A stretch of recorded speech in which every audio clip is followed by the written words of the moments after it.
Hi there. Hope you are staying safe and sound. This is NS Ali from Concept English Plus, जहाँ पे होती है learning entertaining through desi method. Welcome to the concept building session. और आज के session में we are gonna study the concept of conditionals और if sentences in English grammar. As you know it very well, that conditional sentences or if clauses are one of the most problematic area in English language. लेकिन आज इसको देसी method के through specially hard area learners के लिए पेश किया जा रहा है. तो बिल्कुल ये आज कंसेप्ट मैच्योर होने वाला है. Please take notice of the following conditional sentences और if clauses. If we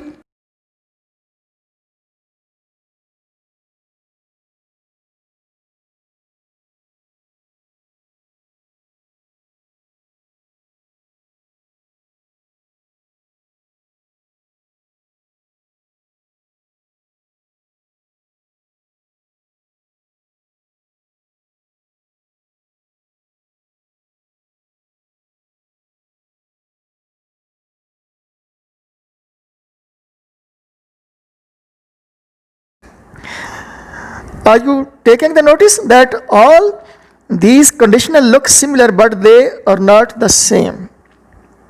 Okay? एक जैसे लग रहे हैं, है नहीं. जी तो टाइप 0 पे बात करते हैं. टाइप 0 में जो टिप है, जो टिप वो जिसको नोट करने की ज़रूरत है वो ये है कि it shows natural effect of a cause. Type 0 क्या करता है? किसी भी कॉज का जो नेचुरल इफेक्ट है उसको रिवील किया जाएगा अगर कंडीशनल सेंटेंसेस में, तो वो टाइप 0 में आएगा. For example, if heart beat stops we die. दिल की धड़कन नहीं, हम नहीं. यानी अगर दिल की धड़कन रुक जाती है तो हम मर जाते हैं. तो दिल की धड़कन का रुकना कॉज और इसका नेचुरल इफेक्ट क्या है? वो है मौत. Okay, are you picking the point? So natural effect और उसका जो किसी भी कॉज का जो नेचुरल इफेक्ट है वो शो किया जाता थ्रू टाइप 0 से. ओके, या फिर इट डील्स विद फैक्ट्स और things which are always true. It deals with facts और things which are always true.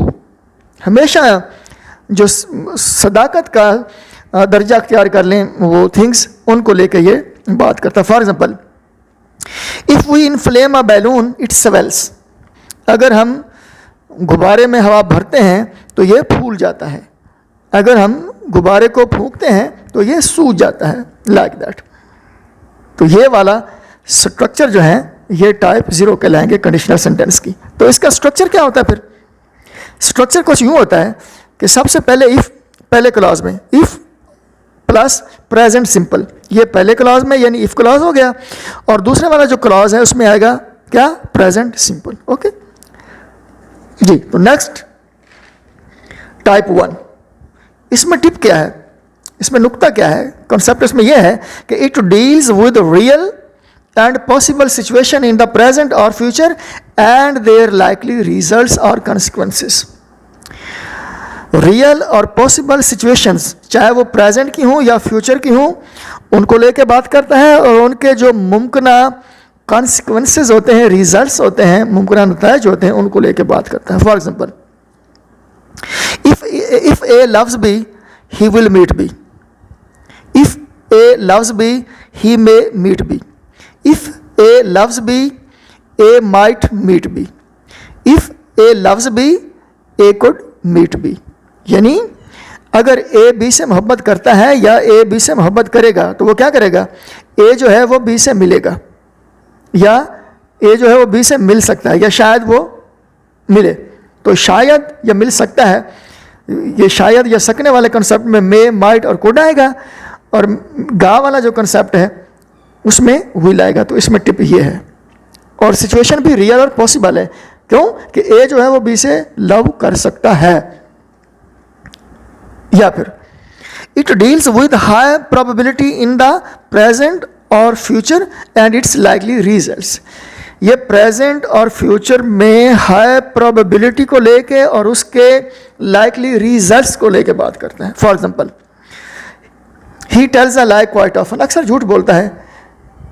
If he tells a lie tomorrow, साफ ज़ाहिर है वो अक्सर झूठ बोलता है, तो आने वाले काल में भी यही उम्मीद की जा सकती है कि वो झूठ बोलेगा. तो फिर क्या होगा? If he tells a lie tomorrow, अगर वो कल झूठ बोलता है और जो कि हाई प्रोबेबिलिटी है उसके झूठ बोलने की कि कल भी वो झूठ बोलेगा, तो ये हाई प्रोबेबिलिटी आ गई है इफ क्लॉज में.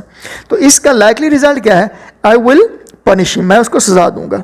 तो विल जो है ये गोइंग टू बी से गोइंग टू और जो है मे माइट कोड से रिप्लेस हो सकता है.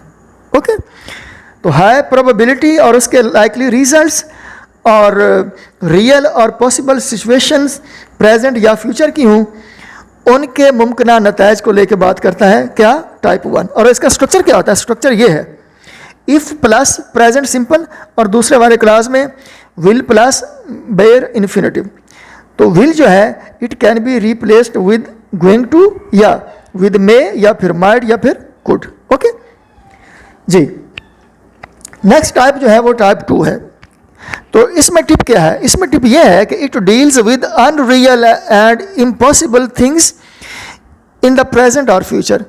टाइप 1 में क्या था? रियल और पॉसिबल सिचुएशन थी, और टाइप 2 में क्या है? अनरियल और इम्पॉसिबल सिचुएशन या थिंग है. ठीक है जी, उनको लेकर बात कर रहे हैं. For example, I am not a teacher, मैं टीचर नहीं हूँ, और मैं ये कह रहा हूँ कि if I were a teacher, मैं टीचर नहीं हूँ, तो जब मैं बात कर रहा हूँ तो इसका मतलब तब भी मैं टीचर नहीं हूँ. लिहाजा जब मैं बात कर रहा हूँ उस वक्त ये मुमकिन नहीं है कि मैं टीचर हूँ. ठीक है जी. तो मैं ये बात कर रहा हूँ कि if I were a teacher I would teach you through desi method. तो ये इम्पॉसिबल सिचुएशन है, और उसके जो रिज़ल्ट हैं, लाइकली रिज़ल्ट वो क्या है कि मैं आपको देसी मेथड के थ्रू नहीं पढ़ा सकता. मैं देसी मेथड के थ्रू तब पढ़ाता जब मैं टीचर होता, और जबकि ये इम्पॉसिबल है for me to become a teacher. So इसका लाइकली रिजल्ट भी क्या है कि मैं देसी मेथड के थ्रू नहीं पढ़ा सकता. नंबर 1. नंबर 2, इसमें टिप क्या है कि it deals with low probability या फिर zero probability in the present और फ्यूचर. लो प्रोबेबिलिटी कैसे होगा? For example, I don't have any chance to meet you today. Today जो है मैं आपसे मुलाकात नहीं कर सकता, कोई चांस नहीं.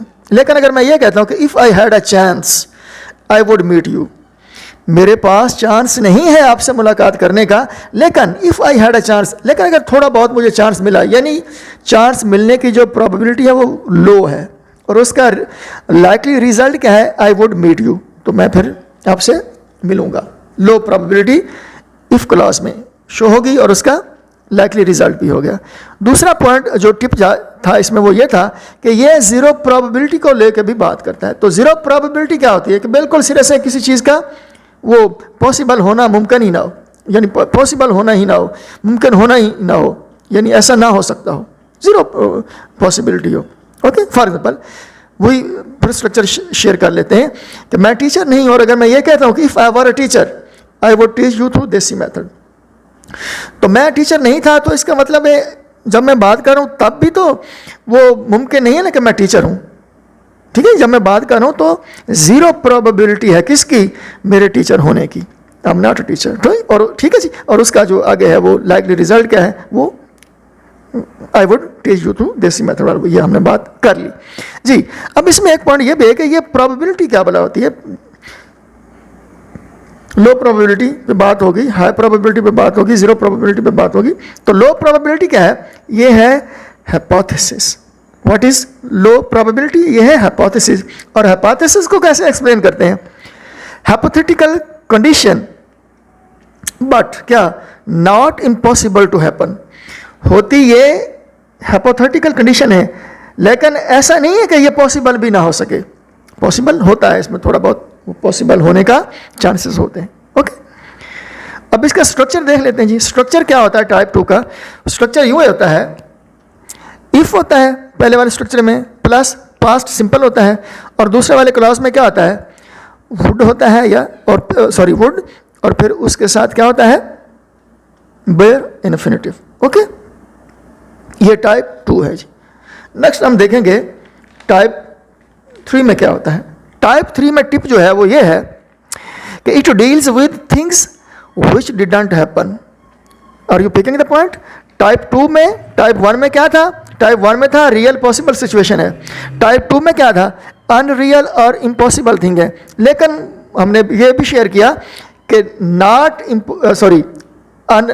Hypothetical condition but not impossible to happen. लेकिन अब क्या है टाइप 3 में? क्या है? It deals with things which didn't happen, बिल्कुल वाकई नहीं हुई, यानी पास्ट हाइपोथेटिकल सिचुएशन है।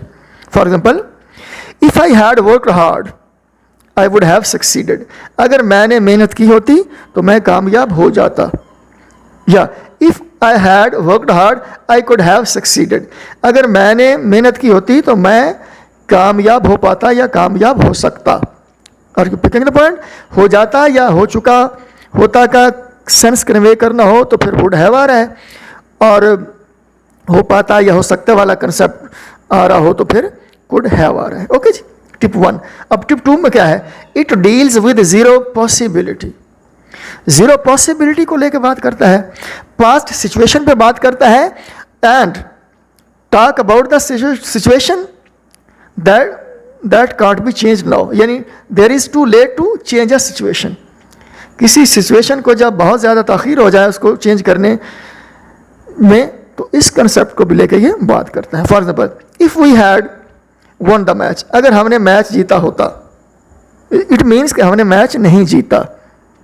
ठीक है जी, यानी मैच अब जो जीतने की पॉसिबिलिटी है वो ज़ीरो है, और सिचुएशन भी कौन सी है? पास्ट। और अब जो है ताख़ीर भी बहुत हो चुकी है उस सिचुएशन को चेंज करने की। कौन सी सिचुएशन को चेंज करने की? डिफीट को विक्ट्री में तब्दील करने की। ओके, तो फिर क्या हम क्या करते हैं? We would have celebrated it. If we had won the match we would have celebrated it। अगर हम मैच जीत जाते तो फिर हम इसको सेलिब्रेट कर चुके होते।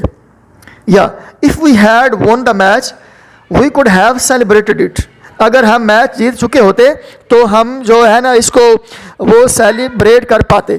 तो इस किस्म का जो कंसेप्ट है इसको कन्वे करने के लिए टाइप 3 इस्तेमाल होगा।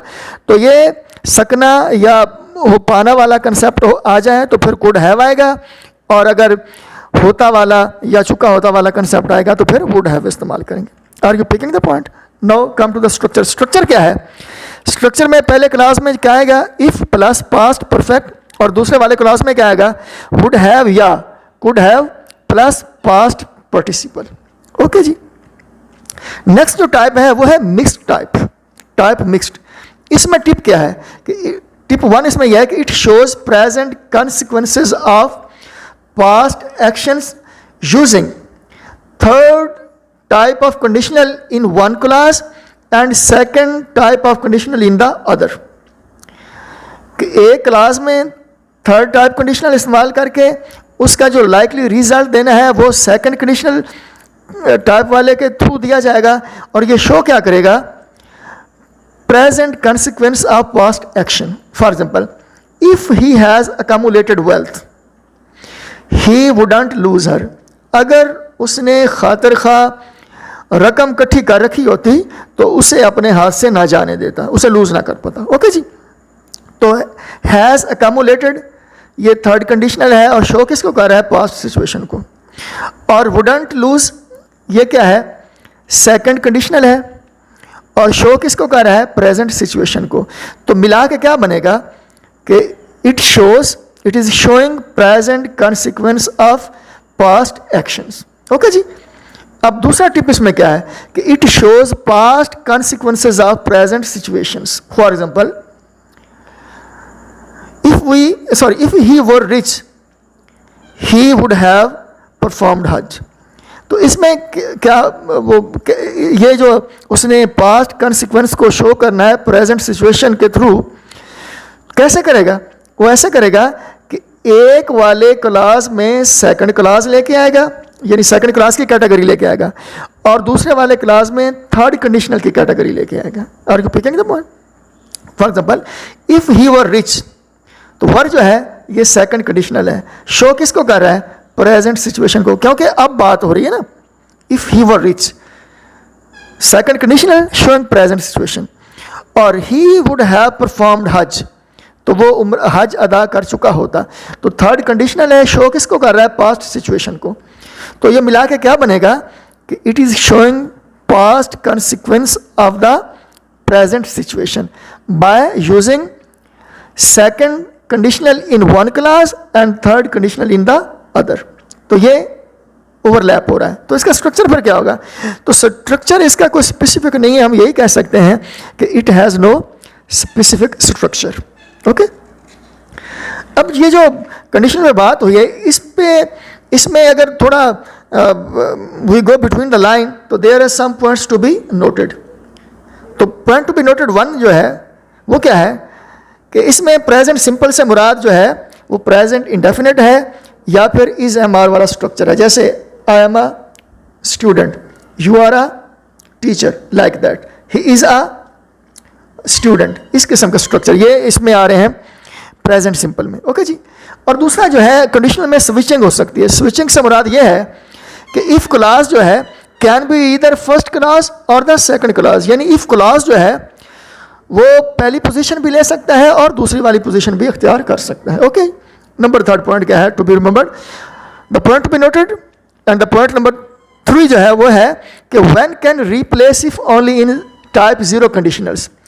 ओनली टाइप 0 कंडीशनल्स में व्हेन जो है वो इफ को रिप्लेस कर सकता है, इसके अलावा किसी टाइप में व्हेन जो है वो इफ को रिप्लेस नहीं कर सकता। ओके जी। नेक्स्ट पॉइंट, हमने प्रोबेबिलिटी पे बात हुई। तो प्रोबेबिलिटी क्या है? तो प्रोबेबिलिटी से मुराद है the probability is the probability of action in if clause. If clause वाली जो प्रोबेबिलिटी है वो मुराद है प्रोबेबिलिटी से। ओके जी। नेक्स्ट पॉइंट क्या है कि in type 2 either situation is present और future, we use past simple in if clause. कि टाइप 2 वाला जो कंडीशनल है इसमें सिचुएशन चाहे वो प्रेजेंट की है या फ्यूचर की है, इफ वाले क्लास में हमने पास्ट सिंपल ही इस्तेमाल करना है। नेक्स्ट पॉइंट क्या है? In conditional sentences the correct past form of the verb to be is were for all nouns and pronouns. Conditional sentences में वर्ब टू बी का जो पास्ट फॉर्म है करेक्ट वो क्या है? वो वर है, वर वाज नहीं है, वर ही है। कुछ केसेस में वाज है, लेकिन अगर क्लियर और एग्जैक्ट स्टेटमेंट देना है तो वर ही हम इस्तेमाल करेंगे। ओके जी। नेक्स्ट जो है point number 7 and the last one, वो यह है कि in mixed conditionals the time referring two is different. कि मिक्स्ड कंडीशनल में जो टाइम रिफर किया जाता है वो डिफरेंट होता है। ओके जी, it was all about the topic. फिर भी if there is any problem please feel free to comment us. उम्मीद है आपको हमारी आज की एफर्ट पसंद आई होगी। अगर पसंद आई हो तो प्लीज़ लाइक करें, शेयर करें, सब्सक्राइब करें। अगले ट्यूटोरियल में जल्द मिलते हैं। एक दूसरे का ख्याल रखिएगा। Thanks for watching us. Good luck. Bye.